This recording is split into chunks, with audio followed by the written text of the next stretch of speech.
Hello students, good morning all of you.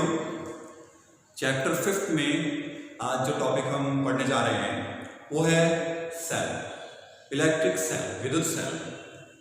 देखिए cell क्या है, ऑलमोस्ट हम सभी जानते हैं।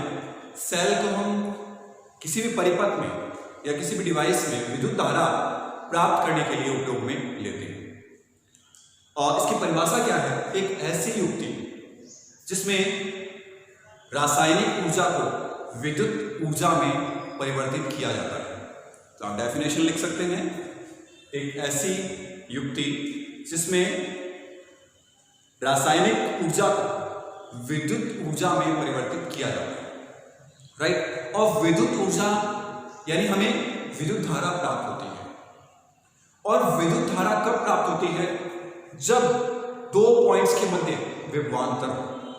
अब यहां पर विभवांतर किस प्रकार से उत्पन्न होता है, इसका एक डायग्राम सेल का यहां पर बनाया गया है। देखिए सेल में क्या होता है, दो इलेक्ट्रोड्स होते हैं। आपने देखा होगा सेल या बैटरी के एक सिरे पर प्लस होता है और एक सिरे पर माइनस होता है। वहीं से हमें धारा प्राप्त होती है। उन एंड्स को हम जब किसी परिपथ में जोड़ते हैं तभी हम धारा प्राप्त कर सकते हैं। तो उसका इंटरनल स्ट्रक्चर, इंटरनल जो आउटलाइन है वो किस प्रकार का है हम यहां देखते हैं। इसमें एक विद्युत अपघटन है इस चैम्बर में, और इसमें ये दो इलेक्ट्रोड्स लगे हुए हैं। विद्युत अपघटन यानी एक ऐसा विलयन जिसमें आवेश आदान प्रदान कर सकते हैं, यानी एक कंडक्टिव सॉल्यूशन है। इसमें से धारा प्रवाहित हो सकती है। विद्युत अपघटन यानी एक ऐसा विलयन जिसमें से धारा प्रवाह संभव है और आयन धारा प्रवाह संभव है। इसका अर्थ क्या हुआ? इसमें आयन गति करते हैं। तो जब ये इलेक्ट्रोड्स विद्युत अपघटन के अंदर स्थापित किए जाते हैं तो आवेशों के आदान प्रदान के द्वारा एक रासायनिक अभिक्रिया होती है। रासायनिक अभिक्रिया के फलस्वरूप इस पर इलेक्ट्रॉनों की कमी हो जाती है और इस इलेक्ट्रोड पर इलेक्ट्रॉनों की अधिकता हो जाती है, यानी इलेक्ट्रॉन्स यहां से स्थानांतरित होकर यहां पहुंच जाते हैं इस अपघटन के द्वारा। तो ये एक रासायनिक अभिक्रिया है, उसको हम डिटेल में डिस्कस नहीं कर रहे हैं। अब ये है धनात्मक इलेक्ट्रॉन, धनात्मक इलेक्ट्रॉन, और ये है ऋणात्मक इलेक्ट्रॉन।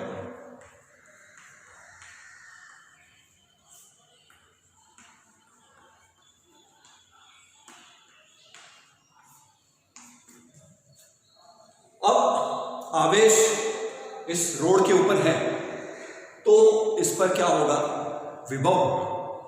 तो इस पर विभव हम मान लें V प्लस है। इस पॉइंट पर, एक पॉइंट पर जो विभव है वो V प्लस है, और जो ऋणात्मक इलेक्ट्रोड है उस पर विभव मान लेते हैं V माइनस।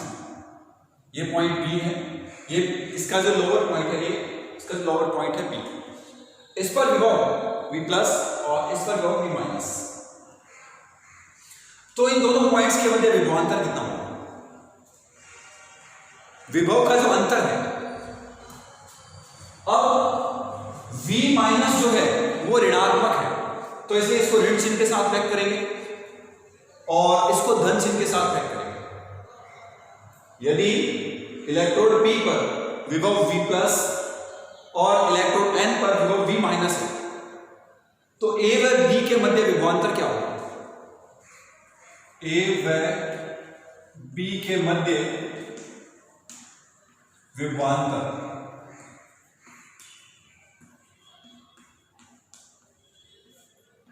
ये होगा V plus minus minus V minus. Minus क्यों? क्योंकि अगर ऋण आवेश है तो उसका विभव नेगेटिव होता है। अब अंतर क्या होगा? Minus minus plus. तो ये हो गया V प्लस और प्लस V माइनस। तो ये है विभवांतर P व N के मध्य, या आप कह सकते हैं बिंदु A व P के मध्य। रासायनिक अभिक्रिया के द्वारा हम दो इलेक्ट्रोड्स इस प्रकार प्राप्त करते हैं, जो एक तो धनावेशित है और एक ऋणावेशित है, और दोनों के मध्य है एक विभवांतर। इस विभवांतर के कारण हम परिपथ में धारा प्राप्त कर सकते हैं। तो ये ऐसी युक्ति है जिसके द्वारा आप परिपथ में एक नियत धारा को प्राप्त कर सकते हैं। तो रासायनिक ऊर्जा हुई, इलेक्ट्रोडों के मध्य विभवांतर उत्पन्न हुआ और हमें विद्युत धारा प्राप्त हुई। तो रासायनिक ऊर्जा का कन्वर्जन हो रहा है विद्युत ऊर्जा में। रासायनिक अभिक्रिया के द्वारा हमें रासायनिक ऊर्जा प्राप्त हुई और वो विद्युत ऊर्जा में कन्वर्ट हो रही है। तो सेल का फंक्शन यही है, सेल की परिभाषा यही है। अगर आपसे पूछा जाए विद्युत सेल किसे कहते हैं तो ये इसकी डेफिनेशन है। ऐसी युक्ति जिसमें और रासायनिक ऊर्जा को विद्युत ऊर्जा में परिवर्तित किया जाता है। तो सेल की एक लाइन में ये एकदम क्लियर डेफिनेशन है, कहीं भी इसमें डाउट नहीं है। क्लियर? अब परिपथ में जब भी हम जोड़ेंगे तो ये टर्मिनल्स किसी भी बाह्य लोड के साथ या प्रतिरोध के साथ जोड़े जाते हैं। अगर हम इसको परिपथ में जोड़ते हैं तो यह आपको एक रेजिस्टेंस जोड़ना पड़ेगा और उस रेजिस्टेंस पर आपको विद्युत धारा प्राप्त हो जाएगी। करेक्ट? तो ये है सेल। अब सेल से संबंधित कुछ टर्मिनोलॉजी है, कुछ परिभाषाएं हैं। वो है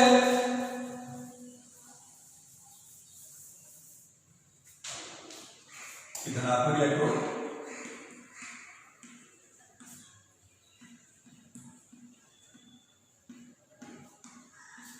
इसमें एक डेफिनेशन आती है विद्युत वाहक बल।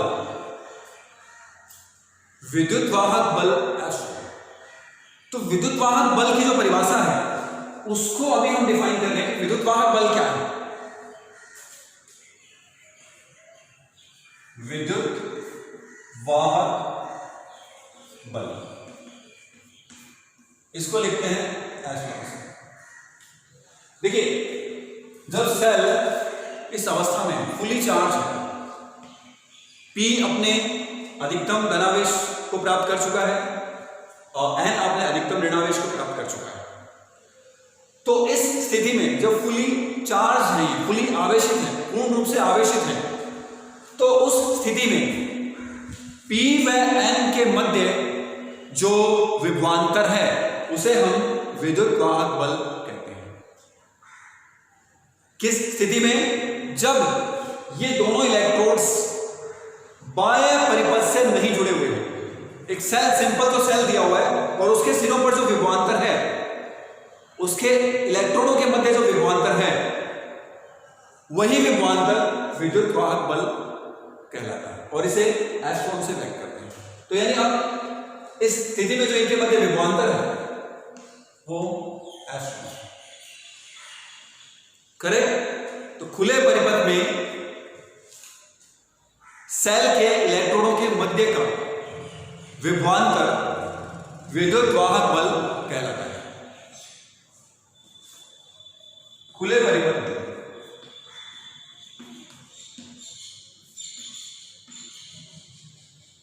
इलेक्ट्रोडों के मध्य विभवांतर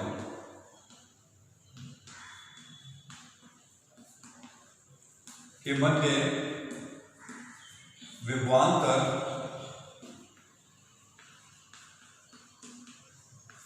विद्युत वाहक बल को व्यक्त करता है। विद्युत वाहक बल कहलाता है।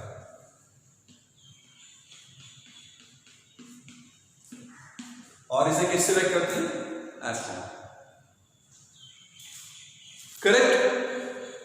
तो ये परिभाषा है विद्युत वाहक बल की। देखने में यहां पर क्या लग रहा है? ये बल है, विद्युत वाहक बल, लेकिन एक्चुअल में ये विभवांतर है और इसका मात्रक वोल्ट होता है।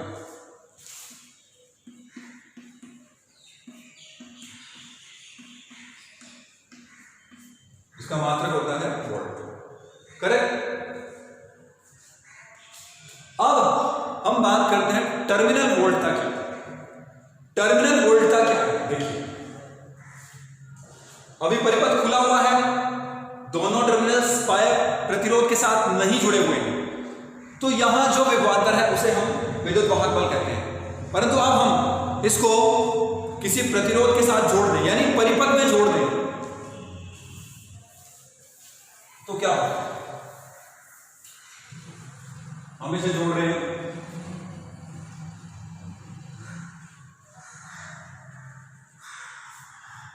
तो विभवांतर के कारण हमें परिपथ में धारा प्राप्त होती है।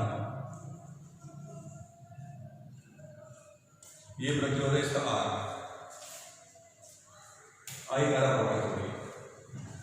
देखिए किस प्रकार से धारा प्रवाहित होगी, धनात्मक इलेक्ट्रोड से ऋणात्मक इलेक्ट्रोड की ओर। ये बाह्य परिपथ है। अगर हम इसको अंदर से देखें, धारा यूं प्रवाहित होगी एन से होते हुए वापस में। लूप चाहिए, विद्युत धारा के लिए आपको एक बंद पथ चाहिए। तो ये धारा प्रवाह विद्युत अपघटय के द्वारा होता है। ये जो विद्युत अपघटय है इसके द्वारा होता है।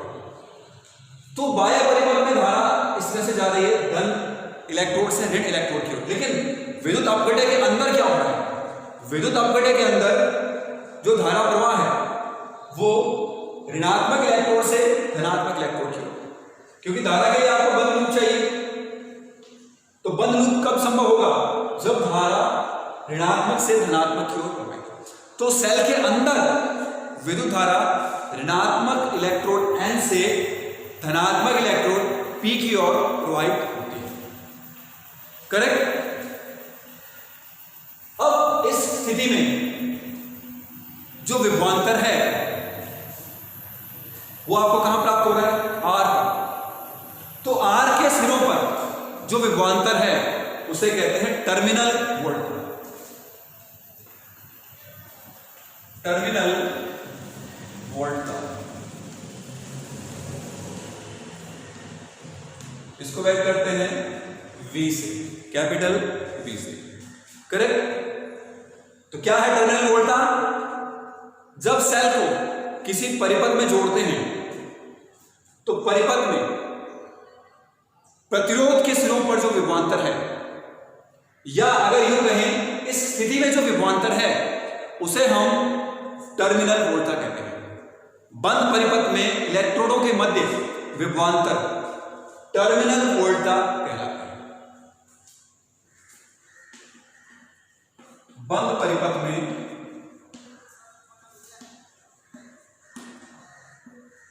इलेक्ट्रोडों के मध्य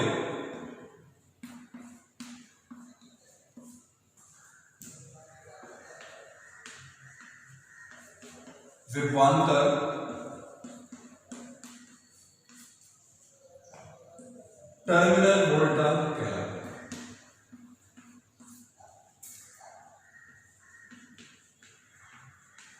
टर्मिनल वोल्टा V को व्यक्त करता है।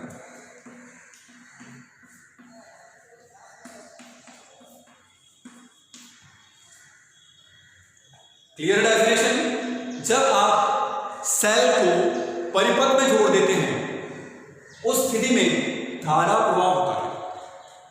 तो अब जो विभवांतर है इन दोनों के मध्य, वही विभवांतर टर्मिनल वोल्टा को व्यक्त करता है। तो ये है टर्मिनल वोल्टा की परिभाषा। विद्युत वाहक बल की परिभाषा को भी पूछा गया एग्जाम में, टर्मिनल वोल्टा की परिभाषा को भी पूछा गया है। अब हम पढ़ रहे हैं आंतरिक प्रतिरोध। V के बारे में जान चुके हैं, S1 E के बारे में जान चुके हैं।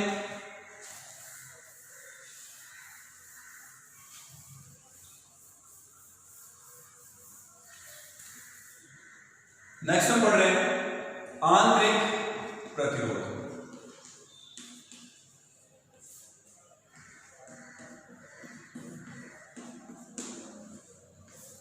इसको व्यक्त करते हैं स्मॉल आर से।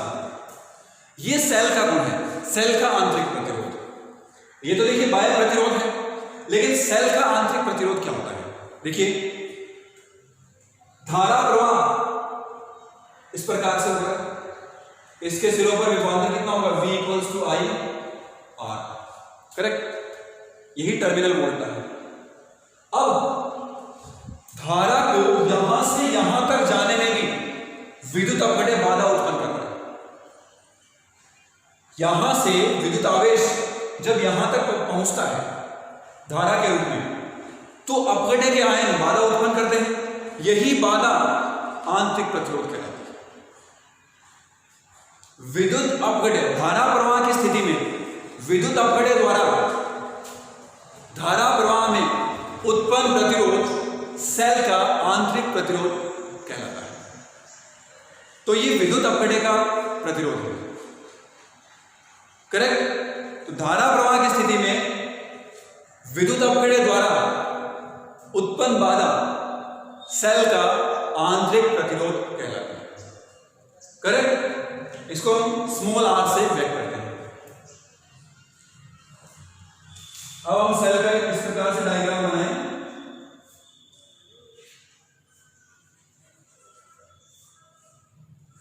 ये प्लस माइनस और ये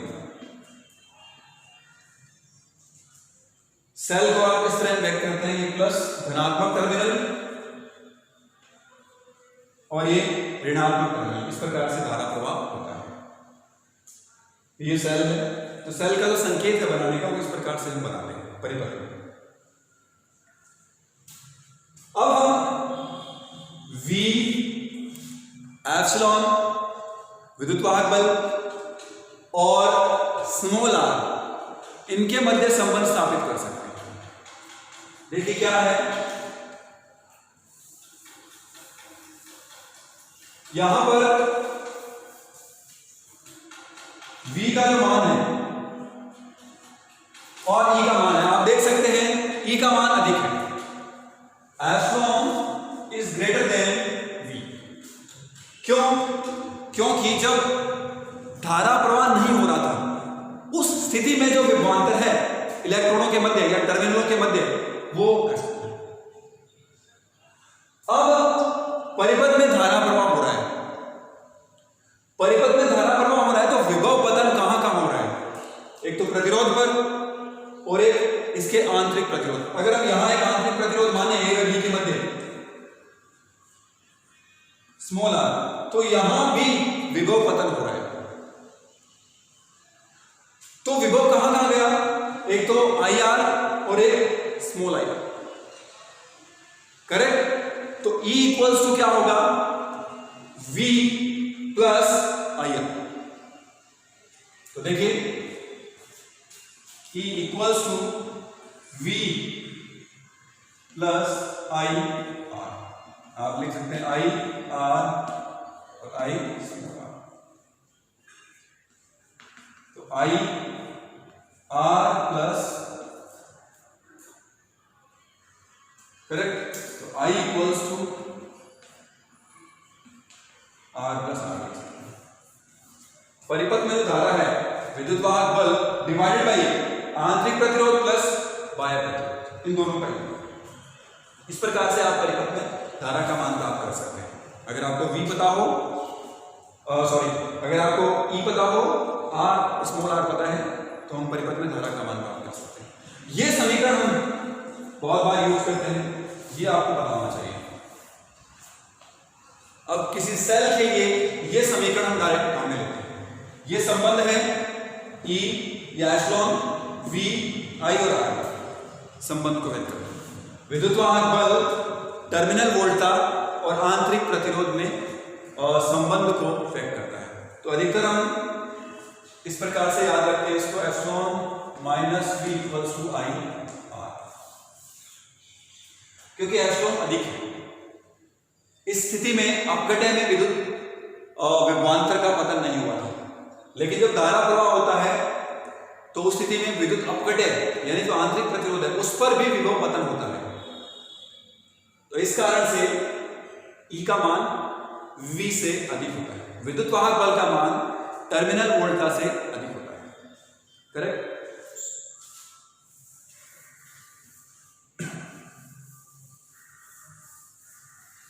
तो जब हम किसी सेल को बनाते हैं तो उसके साथ उसका आंतरिक प्रतिरोध इस प्रकार से जोड़ देते हैं, स्मॉल r प्लस माइनस। तो इसको किस प्रकार से लिखेंगे? ये है विद्युत सेल।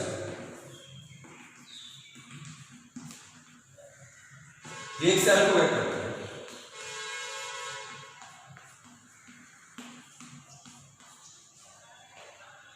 यानी यहां ये मेंशन किया गया है कि ये जो सेल है जिसका विद्युत वाहक बल E है और आंतरिक प्रतिरोध स्मॉल r। करेक्ट। तो ये कंप्लीट डेफिनेशन है इसकी। तो इस वीडियो में हमने ये जाना कि विद्युत सेल किसे कहते हैं, आंतरिक प्रतिरोध किसे कहते हैं, टर्मिनल वोल्टा किसे कहते हैं और विद्युत वाहक बल किसे कहते हैं। तो इसमें परिभाषाएं पूछी जाती हैं तो वो आपको पता होनी चाहिए। और ये जो रिलेशन है एप्सिलॉन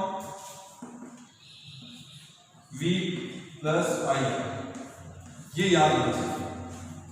टर्मिनल वोल्टा, विद्युत वाहक बल और R, इनके मध्य ये संबंध आपको पता होना चाहिए। क्लियर? तो होपफुली आप ये जो डेफिनेशंस है इसको समझ पाए होंगे। नेक्स्ट वीडियो में अभी हम पढ़ने जा रहे हैं सेलों का संयोजन, जो कि सेकंड लास्ट टॉपिक है चैप्टर 5 का। सेलों को श्रेणी क्रम में और समांतर क्रम में जोड़ते हुए परिणामी मान प्राप्त करेंगे विद्युत वाहक बल के और आंतरिक प्रतिरोध के। Okay, thank you.